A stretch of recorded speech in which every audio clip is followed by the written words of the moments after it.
What's shaking, bacon? In today's video, we're going to discuss starting to work out from home. You don't always need to have a gym membership to get in shape. You can work out from home so easily, and you don't need equipment. You can get some basic equipment, and if you're going to start with anything, I'd recommend some heavy dumbbells and an adjustable bench. You can do everything with those two things. So if you're limited on money and time, that's a great way to start. If you're not even there yet and you're thinking, look, I'm kind of really out of shape, I don't want to start with weights, I just need to start moving, I recommend starting with squats. Squats are a great exercise. I recommend a book by Mark Ripito called Starting Strength. You can find him on YouTube, and he explains the best way to do a squat because he explains a way to involve your bum. And you want to involve your bum when you're doing squats. Most people do squats from their quads, the front of their legs. And so they end up really getting a good workout on the front of their legs, but that's not the muscle group you really want to use. You want to hit your bum. That's the bigger muscle group. That's the primary muscle group when you want to start doing squats. So find that information online, research it. When it comes to the squats, one thing you need to learn when it comes to any exercise is the mind-muscle connection. So you need to pay attention to the muscles you're activating. And you start doing your squats, and when you start doing it with good form, and I can't stress that enough, if you're barely getting down to your 90 degrees at the hips, you're not using good form. So you need to get down as low as you can. If you need to spot yourself with a chair in front of you or a chair behind you, spot yourself. But you can do it, and it's gonna be easy. So start with, say, 50 squats and challenge yourself from there. But first, that mind-muscle connection. That's where you're listening to your body. You're in tune with the muscle, and you can feel that muscle getting exhausted. When you're feeling a bit of a burn, that's good. Now your first workout, don't work that intense. When you're feeling the burn, back off a little bit. And the reason for that is, I don't want you to be too sore afterwards. So that first workout, even though it's a little workout, is gonna have long-lasting effects if you do it too intense. So there's nothing wrong with starting with something simple as a squat routine, because squats can be difficult. They're very difficult.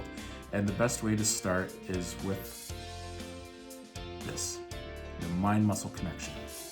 So let's start with paying attention to the muscles you're using, making sure you're feeling the burn, the peak stretch, the peak contraction. So when you stand up, stand tall. When you squat down, feel that stretch in your bum and your legs. When you stand tall, pinch your bum, right? Feel that those muscles get tight to make you stand upright again. You know, keep your posture when you're doing it. The other thing I want you to pay attention to on top of the mind-muscle connection is always challenge yourself. So when you're doing an exercise, and once again, we'll start with these squats. If you're starting with 50, time yourself. There's different ways to measure. You can measure strength and you can measure endurance. And so you could take 7 minutes to do 50 squats. Try and beat that time. See if you can get down to 5 minutes. See if you can get down to 4 minutes. See if you can get down to 3.5 minutes with your 50 squats. And not rushing them, keeping good form, but you want to see how fast you can get with this. And that's a way you can measure progress. When you start off and you're doing all these squats, and you think, okay, that took X amount of time.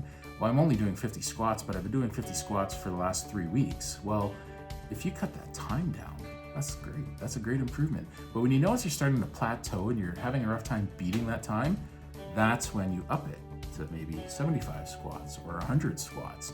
And now you can do these squats in the comfort of your home, in your living room, wherever you want to do them, and you time yourself how long it takes you to pump out 100 squats. You're not going to be able to do it all at once. You're going to have to break it up into, 25s or 10s, or you might be able to do 30 at once, and then the next set might only be 15, and then you might only pump out 12 at a time after that. When you do this, have a timer so that you can figure out your start and finish time and always beat that. And when you get up to 100 and you feel like you've done that in, say, I don't know, whatever your time is, an 8-minute window that you can't really beat after a while, you're like, okay, like I've been plateaued at about 8 minutes and a half or so, go up to 150 squats. and then see how long it takes you to pump out 150. And eventually, you don't want to keep doing this forever because you don't want to ever work out for more than 20 minutes when it comes to weight training. If you're going into a bodybuilding competition, that's different. But if you're just doing it for personal fitness, this is a great way to go. I want you to get up to maybe work your way up to 200 squats. Now, that can take a while. That can take a month and a half, 2 months, if all goes well, and you're starting from a good point to begin with, and you keep challenging yourself, and you've finally gotten up to 200 squats, and you've got the time down to a relatively good time. You don't think you can beat this time without compromising speed and form. So now you're like, okay, so what else can I do? I can work out longer. I can only do so many squats. This is getting ridiculous. Well, start doing jump squats. And I recommend, the therapist in me recommends doing them barefoot, or in your socks, so that you can have less of a shock every time you jump up and land back down on your feet. So if you have any foot problems like plantar fasciitis, it's still the better way to go because it's less of a shock on your joints when you land barefoot versus when you land in a shoe. So start off again at say 75 or 100 jump squats and keep working your way up. Time yourself and keep working your way up. And once you get up to about 200, think, okay, well, this is getting pretty long now, and it's exhausting if you're doing these jump squats. And I recommend when you do your jump squats, make your body like a coil. So when you jump up and you land and you go back down into your squat, use that energy you just built to get nice and low, and then coil back up again and land and coil back up. Use your energy with you. It's a good way to keep your heart rate up too. So now you're doing these exercises. You're having trouble doing a push-up?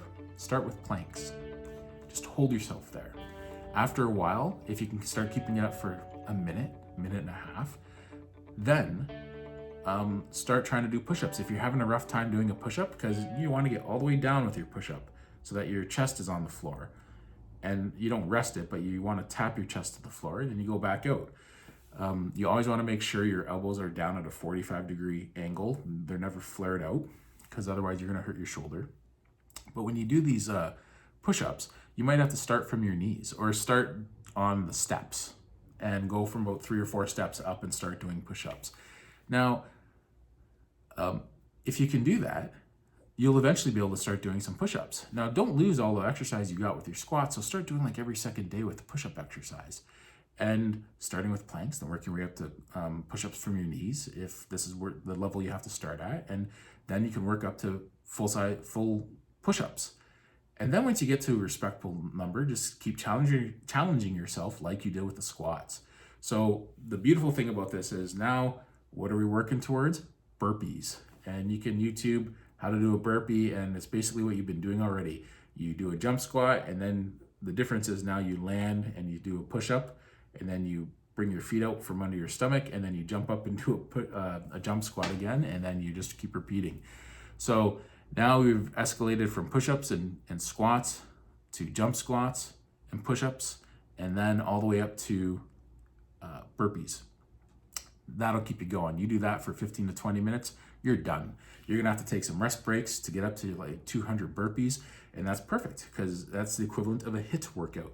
Intense workout and then rest, short rest. Intense workout, a short rest. So it's all about the mentality. Mind-muscle connection, always challenge yourself. And the one thing everybody forgets is consistency. That's just as important as diet and exercise. If you don't have consistency, you're not gonna get all the gains you wanna get.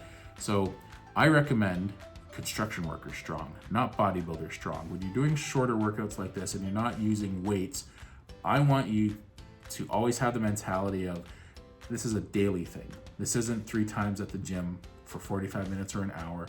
This is a short daily workout. There's no day off. Don't screw up your schedule by giving yourself a day off. It's a short workout. There's no reason why you need a day off. I want you construction worker strong, where you're doing these exercises and your body is, the muscle is dense and strong versus something that looks beautiful but isn't really that strong. And you can get that through bodybuilding. It doesn't take pushing a lot of weight around to put on a lot of muscle that looks good, but it's very soft when you touch it. Construction worker strong is where like the person is just like a rock, and you tap their muscle and it's like tapping a rock. That's what we want. Muscle strength over muscle mass. So So those are the basic ways we can start working out from home, and eventually you can start getting some sit-ups and some core workouts. You can start working into some other things, but those are good ways to start for exercising because they're full body workouts. Doing a push-up is a full body workout. Doing a squat or a jump squat is a full body workout. So that's what we want to do, maximize our muscle, because when you lose weight too fast, or what happens is you lose a lot of muscle. You don't want to do that. So I'm starting at a roughly 200 pounds of lean body mass and 135 pounds of fat. I don't want to lose 100 pounds of fat at the expense of 40 or 50 pounds of muscle or lean body mass. That's not a gain. That's just proportionally going down. You know, I'm getting thinner, but I'm still proportionally staying out of shape. So we want to make it quality over quantity of weight. It might take longer to lose this weight because we're building muscle and bone density, or at least maintaining as we're losing weight. But the goal is to feel good and be healthier, not just to look good. You want to lose weight, go on a diet and lose weight and lose tons of weight, and you're going to slow your metabolism down. Every time you lose weight fast, the one negative of that is you slow your metabolism down because you lose muscle in the process. And we don't want that. We want to keep our muscle as we lose weight. So it's a slower road, but you'll lose a lot of inches doing this. And that's the goal of what you want to do, right? It may be slower to start because as you put muscle on, the fat you're losing, they sort of cancel each other out in the beginning. But after a while, you put enough muscle on and the weight just melts off. And that's what we want. Let that weight melt off. So anyway, I hope you're doing well. I hope this video is a good starting point for anyone who's interested in just starting some kind of routine, especially going into the winter. It's a good thing to start doing. So no more than 20 minutes a day. Pay attention to the muscles. Try and challenge yourself all the time. If it's getting easy, you gotta up it somehow. And consistency. All right? Take care. If you enjoy this video, please subscribe or give it a thumbs up. So that way it starts getting noticed on YouTube. All right, thanks a lot.